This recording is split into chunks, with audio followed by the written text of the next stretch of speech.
If you ever find yourself, if you're an American or if you're not a Vietnamese person, and you find yourself using Airbnb and you want to come to Vietnam, you want to live in Saigon, and you see an apartment listing that looks like this,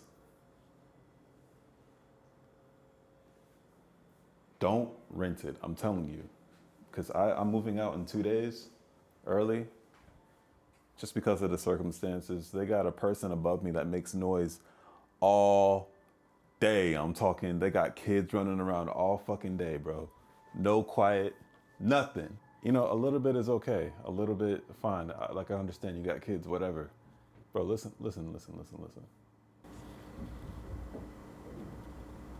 Understand, okay, you got kids, but you also live around other people.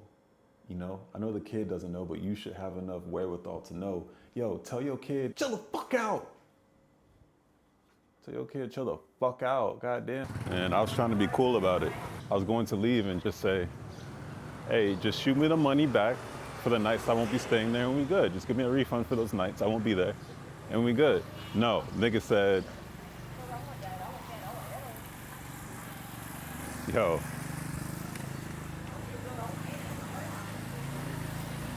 he said, sorry, we can't issue you a refund because you rented under the long-term rental policy. Airbnb's long-term rental policy doesn't issue refunds. Okay, cool. Escalated that shit instantly. Long story short, they sent me the refund after me fighting for it. Just don't rent. Just don't rent that apartment. Don't rent from that person.